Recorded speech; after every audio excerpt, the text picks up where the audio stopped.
Olá, bom dia. Este vídeo é sobre a utilização de um script em Python, no QGIS, para alterar a legenda. E este primeiro exemplo é com uma legenda do tipo quantitativa. Portanto, vamos ter aqui uma variável contínua, a partir da qual vamos poder criar níveis da legenda, classes. Portanto, se temos aqui um conjunto de dados que já tinha sido trabalhado com a interface normal do QGIS, este conjunto de dados é das regiões administrativas de Portugal continental, já é um conjunto de dados um bocado antigo, também podem buscar à net um conjunto de dados mais recente chamado o CAOP, a Carta Administrativa Oficial de Portugal. Mas para ter uma continuidade com o que está atrás, estou a utilizar este aqui. Portanto, como estão a ver, há algumas variáveis, alguns atributos que são do tipo discreto, o concelho, o distrito, depois aqui o código do concelho, e depois temos aqui algumas variáveis contínuas, como seja a área metros quadrados, a área hectare, um bocadinho irrelevante, não é? As duas são proporcionais, e depois aqui também o perímetro que foi calculado para cada feature. Bom, vamos aqui utilizar a área, por exemplo, em hectares, e podem ver que a área vai começar, portanto aqui o valor mais pequeno é 794 hectares e o valor maior é 172 mil hectares. Portanto, a área, grosso modo, varia entre 0 e 200 mil hectares. E, portanto, vamos querer pintar o nosso mapa em função da classe de área, para distinguir os concelhos mais pequenos dos concelhos maiores. Bom, vocês sabem como é que isso faz no QGIS, vão aqui ao Property, Symbology, por aí fora, e portanto isso já tinha sido mostrado. Neste caso, já agora, destas possibilidades que estão aqui, o que vamos fazer é utilizar esta possibilidade do graduated, não é? Em que podem escolher uma variável, por exemplo, a área em hectares, como estávamos a dizer, e depois a partir daqui escolher um conjunto de cores e depois fazer então a classificação e eventualmente aqui alterar os limites, os extremos de cada uma das classes. Pronto, o que queremos é fazer isto tudo através de um script. Não temos de estar aqui e a fazer aqui, a clicar aqui nestas janelas e depois também um script que possamos alterar facilmente. Okay? Portanto, vou desistir aqui desta abordagem e vamos aqui à abordagem do script. Portanto, está aqui um script na janela de Python. Estou a ver, eu para já só tenho aqui esta layer, mas poderia ter mais layers no meu projeto. Portanto, aqui só aqui algumas coisas iniciais que não são completamente obrigatórias, mas facilitam um bocadinho depois tivermos que voltar a executar esse script. Portanto, vamos utilizar aqui um comando de pqgis, não é?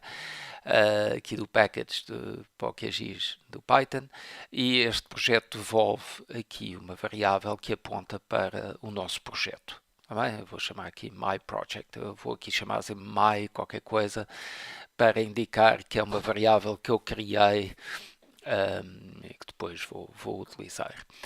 Depois, neste projeto posso ter várias layers, não é? Portanto, aqui vamos aqui à procura de uma layer que, neste caso, tem nome CONC 2016, não é? De Conselhos 2016. Bom, portanto, se a vossa layer fosse outra, se estivessem a trabalhar com os dados do CAOP e tivessem uma layer chamada CAOP, punham aqui o nome da layer que vos interessava. Portanto, o que estamos aqui a fazer, a aplicar aqui na terminologia do Python, o método map layer by name ao projeto, e estou aqui a dar como argumento o nome da layer que eu estou à procura. Isto possivelmente devolve uma lista com várias layers, pode haver várias layers com o mesmo nome, e com este índice vou buscar a primeira layer dessa lista. Agora, a seguir, o que é que eu vou ter que utilizar um atributo, não é? Que já tínhamos visto aqui que tínhamos estes atributos nesta layer, estas colunas. E, portanto, o que eu aqui vou fazer é simplesmente extrair uma lista desses atributos. Vamos ver isto a funcionar. Portanto, eu vou executar, se vocês quiserem executar só uma parte dos comandos, podem clicar aqui do lado direito e dizer Run Selected, ou então fazer Ctrl+E. E ele executou isto. Vamos ver o que é este. Aqui vou fazer o Run Selected ou Ctrl+E. Então, ver que o resultado, o conteúdo aqui disto é uma lista com o nome dos atributos da minha layer. Não é? Portanto, eu quero verificar que aquele atributo que eu vou utilizar faz parte desta lista para não dar erro. Pronto, vou aqui indicar o nome do atributo que eu quero usar. Vou-lhe chamar MyLegend attrib. Devia ter outro nome qualquer. E vou aqui executar isto. E este aqui é simplesmente um teste para verificar que de facto o atributo que eu escolhi está na lista. Se não estiver na lista, ele dá uma mensagem de erro e para. Não é? Portanto, isto é só para evitar estar a correr aqui o script se o atributo que eu escolhi não faz parte do conjunto de atributos da minha layer. Bom, mesma coisa, vamos aqui, mas será mais à frente, para definir etiquetas. Também vou aqui indicar um atributo que será utilizado para as etiquetas e mais uma vez vou fazer este teste para ter certeza que está lá. Eu sei que está lá porque se eu olhar aqui para esta lista eu vejo que esses atributos que eu escolhi, o área, hectare e o distrito e o concelho, estão na lista.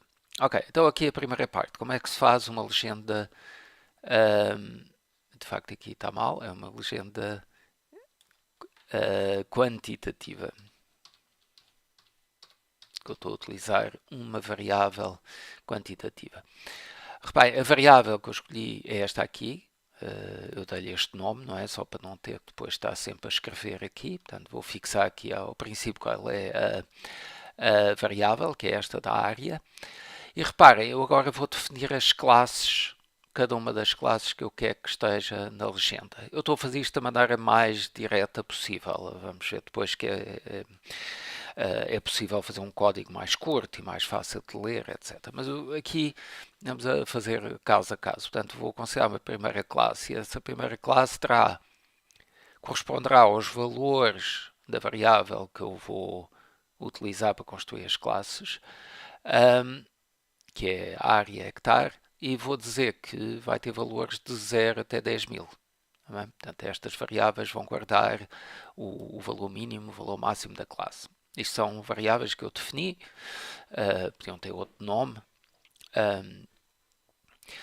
E aqui, para além disso, vou dar então um nome à classe. Portanto, vai ser o nome que vai aparecer aqui na legenda da classe. Vou dizer que isto são as freguesias pequenas, não é? Podia escolher outra coisa qualquer. Depois, vou escolher uma cor. Essa cor tem que ser criada com esta função QColor. Este QColor vai transformar aqui este argumento, que estou a dar aqui o nome da cor em inglês, num objeto do tipo QColor que vai guardar a cor. Reparem que eu posso fazer como eu fiz aqui, não é? Isto que está verde são comentários, não interessa. E, portanto, este myColor vai ser o tal objeto do tipo QColor, não diz aqui qual é a cor, diz só que é um objeto guardado na memória da sessão. Eu escolhi vermelho, mas se eu quisesse escolher uma cor diferente, também podia escolher uma cor qualquer. Vou fazer aqui abrir aqui um pequeno parênteses sobre como é que as cores são representadas aqui, ou podem ser representadas aqui no QGIS. Se vocês clicarem aqui, desculpem, talvez aqui, nas cores, vocês reparem que cada cor tem uma certa notação que tem este aspecto, tá bem? Ou então pode ser definida por dois esquemas de cores, o HSV ou então o RGB. Vamos aqui fazer o RGB porque é mais É mais fácil de entender, talvez. Portanto, RGB, sabem que são os canais das cores, o red, green and blue. E quando vocês querem definir uma cor, por exemplo, esta cor aqui, esta cor vai corresponder a uma certa quantidade de vermelho, R, de verde e de azul. Se vocês quiserem uma cor mais clara, como por exemplo aqui os valores vão ser mais elevados, bem que o valor máximo que podem ter é 255, portanto estes valores variam entre 0 e 255. Se quiserem uma cor mais escura, como esta, estão a ver que os valores são todos mais baixos. Se eu tiver aqui um cinzento relativamente escuro, os valores são baixos e são iguais para as três bandas, de ter dado cinzento. Se eu tiver, por exemplo, um vermelho, ele vai dar um valor muito alto ao canal do vermelho e valores baixos ao canal do verde e do azul. É aqui um ocre, dá aqui um canal importante, um valor importante ao vermelho, um valor importante ao verde e um valor bastante mais baixo ao azul. E por aí fora. É assim que as cores são definidas. Também podiam usar um cor laranja. Um cor laranja também tem valores tem mais vermelho do que o ocre de há bocado, que é um valor intermédio de verde e um valor mais baixo de azul. E por aí fora, se quisessem um roxo, não é? Neste caso ele vai ter muito vermelho e muito azul e menos verde. Portanto, com três números entre 0 e 255, eu posso definir qualquer uma destas cores. Portanto, o QGIS depois aceita, no fundo, 256 vezes 256 vezes 256 cores diferentes, sendo a cor mais com os valores mais elevados, o branco, não é? Se eu escrever aqui 255, 255, 255, vou ficar com a cor branca, aqui a cor escolhida. Se o valor mais baixo será o 000, que corresponderá ao preto, portanto, se eu puser aqui 000, ele faz a cor preta. Esta notação que estava aqui, que encontramos também noutros sítios, no fundo é a mesma coisa, só que cada grupo de 2 dígitos corresponde a um valor entre 0 e 255, e aqui estes dígitos agora são hexadecimais, portanto, em vez de acabar no 9, continua A, B, C, D, E, F, para terem 16 valores possíveis para cada dígito, 16 vezes 16 dá 256 e, portanto, conseguem escrever tudo apenas com 6 dígitos, em vez de precisar de 9 dígitos, como temos aqui. Portanto, são várias codificações de cores, mas a ideia é sempre a mesma. Ok, portanto, só para dizer que se eu quiser utilizar alguma daquelas notações, eu posso fazê-lo aqui no QGIS, ou utilizando, em vez aqui do red, pondo aqui a notação hexadecimal, com este cardinal, e até podem vir simplesmente aqui a interface, como estávamos a fazer, escolher a cor e copiar aqui o código e colocar isso no vosso script de Python, não é? Portanto, é muito fácil, cheguem aqui e dizem, afinal eu quero esta cor, e tem aquela interface do próprio QGIS que vos ajuda a escolher a cor. Portanto, eu, neste caso, em vez de red, colocariam entre aspas este código. Ok, portanto a classe 1 começa no 0, acaba no 10.000, tem este nome, tem esta cor. Eu aqui vou também definir a opacidade da cor, não é? Portanto, 1 será completamente opaco e 0, não é? Será completamente transparente. Portanto, podem colocar um valor que quiserem. E agora, depois de eu ter definido estas características da minha classe, eu vou agora criar então um símbolo. Portanto, vou criar um objeto do tipo QGS symbol. A primeira coisa que está aqui feita é que ele vai ler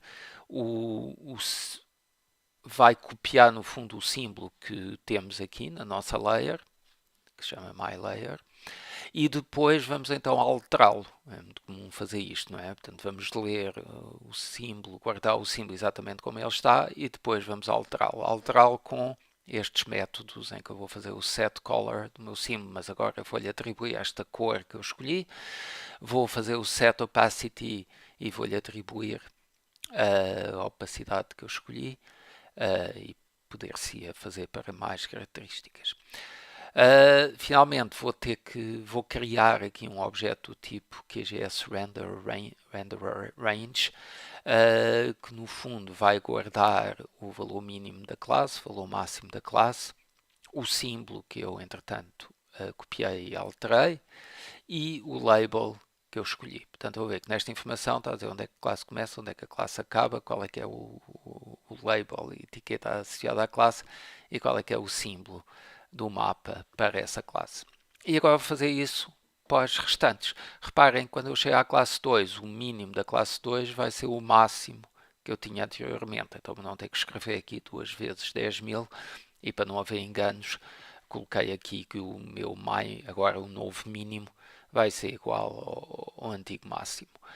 Aí por aí fora, portanto agora escolhi uma cor laranja, o label é freguesias médias, agora, e fazemos exatamente a mesma coisa para criar este objeto, que agora era o myRange 1, agora será o myRange 2 para a classe 2, e por aí fora um myRange 3 e a última classe vai até 200.000, já tínhamos visto que a maior freguesia tinha 172.000 hectares mais ou menos e portanto esta aqui já vai apanhar a última.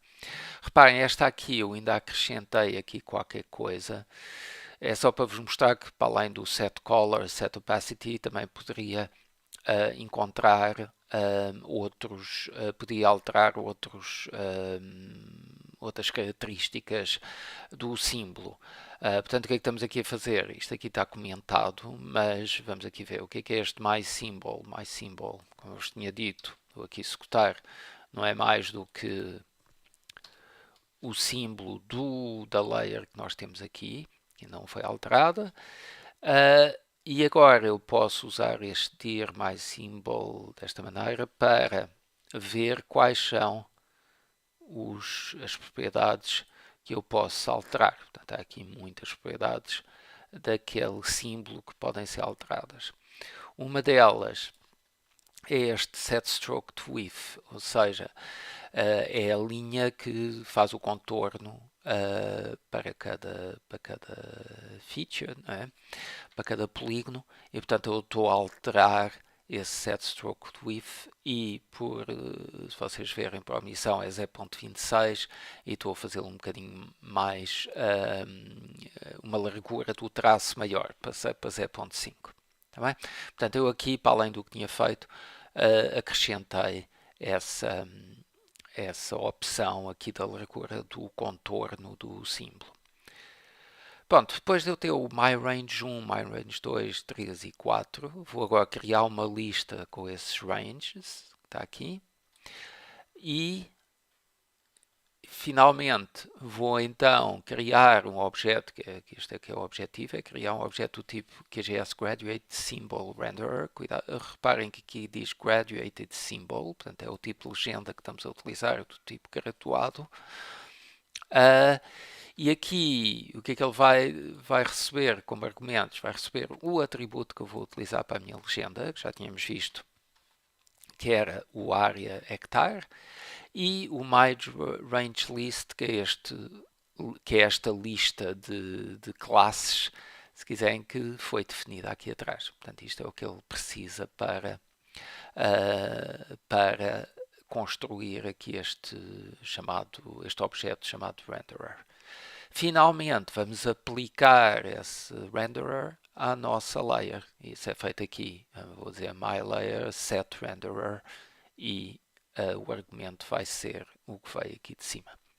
Finalmente, para isto, portanto, vamos aqui executar todo o código até aqui, só para ver o que acontece. Portanto, para já não aconteceu nada, parece tudo igual. Porquê? Porque falta ainda fazer uma coisa, falta fazer este myLayer trigger repaint. É isto que vai voltar a refrescar o vosso mapa. E, portanto, está aqui o mapa refrescado, com as 4 classes, com os labels que eu escolhi, com as cores que eu escolhi, e reparem que esta classe de classe maior, não é, azul, tem um traço, o contorno do traço é ligeiramente superior aos outros traços, não é? Isso foi devido aqui a esta escolha que eu fiz do set stroked width ser 0.5 em vez de 0.25.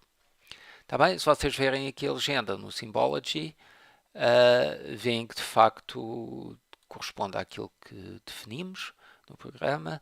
Se aqui no symbol, aqui no caso, vou fazer aqui, por exemplo, aqui neste, de facto,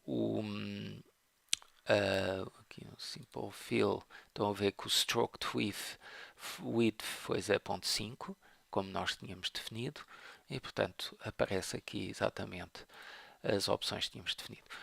Obviamente, quais são as vantagens disto, não é? Se eu agora quiser aqui este, em vez de azul, quiseste que isso fosse, enganei-me aqui a escrever, roxo, eu não precisava estar a editar tudo, bastava executar outra vez aqui o meu código e obtinha a legenda como eu queria, não é? Portanto, depois disto estar feito, é muito prático poder alterar simplesmente aqui, alterando linhas de código, não é? Outra possibilidade seria, por exemplo, dizer que afinal eu quero que a minha segunda classe, em vez de acabar nos 25.000, que acabe nos 50.000. Não é? Portanto, mudei aqui para 50.000 e agora volto a executar o meu código. Podia executar aqui tudo, não é? Mas há aqui uma parte final que ainda não vimos e eu vou só executar aquela parte que vimos até agora. Portanto, aqui com o run selected. E, pronto, e agora esta classe dos freguesias médias aparece muito mais, não é? Porque eu aumentei a gama de valores para essa classe. O resto do código tem a ver aqui com a possibilidade de colocar etiquetas também com o script de Python. Portanto, como é que isto vai funcionar? Vai funcionar, se calhar vamos começar pelo fim, não é? Para perceber melhor. Portanto, o que eu vou querer fazer é aqui fazer o set labeling da minha layer e depois vou fazer como há bocado o trigger repaint para aplicar o labeling. E portanto, estamos aqui a dizer que queremos que haja labels e aqui estamos a dizer que os labels são estes que vamos definir aqui neste objeto chamado myLayerSettings. Podiam lhe dar outro nome qualquer, obviamente. Portanto, o que é este myLayerSettings? É um objeto do tipo QGS Vector Layer Simple Labeling, está bem? Que terá este argumento que é o Layer Settings. Então vamos definir o nosso Layer Settings. Então, à partida é vazio, não é? Estamos só a dizer que é um objeto deste tipo. E agora podemos definir uma série de opções. Por exemplo, em relação ao texto, não é? Vamos buscar por omissão, depois vamos alterar aqui o tipo de letra, vamos alterar o tamanho da letra. Aqui o buffer é para à volta das letras terem um buffer, que é para a letra se destacar mais do fundo, e neste caso vamos fazer um buffer a branco, com este tamanho. E finalmente, o que é que nos falta indicar? Falta indicar uma coisa muito importante, é qual é que é o atributo que vai ser utilizado para os labels. Portanto, aqui vamos utilizar o atributo conselho. Eu, de facto, o que eu queria fazer não era conselho. Eu queria aqui, no princípio do meu código, eu tinha-lhe chamado myLayerAttrib e tinha-lhe dito que era conselho. E, portanto, aqui em baixo o que faz sentido é colocar aqui esse myLayer. Até se eu quiser modificar, modifico no cabeçalho do script e depois ele aqui é aplicado. E posso aqui também alterar o placement, etc. Pronto, portanto, se eu executar isto,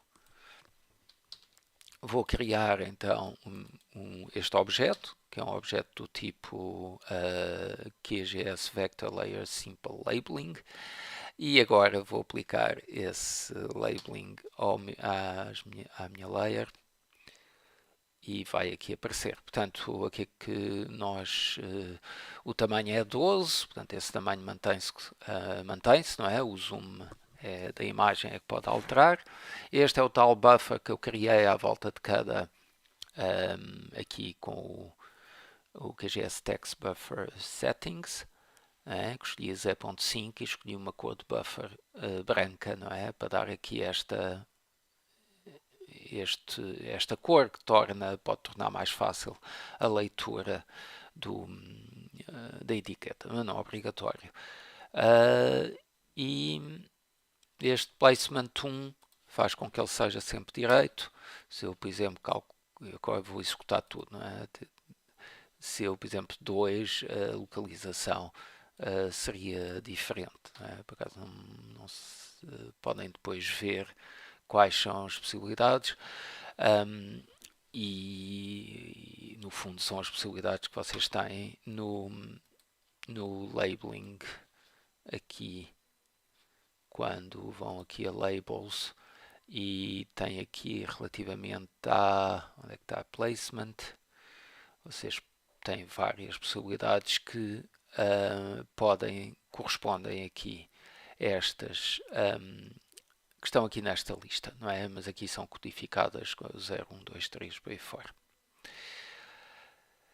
Pronto, com isto conclui-se este exemplo. Depois mostrar outro exemplo em que o atributo é discreto e em que vamos aqui usar um ciclo para criar estes objetos do QGIS que são utilizados para a legenda e, portanto, fazer um código mais curto.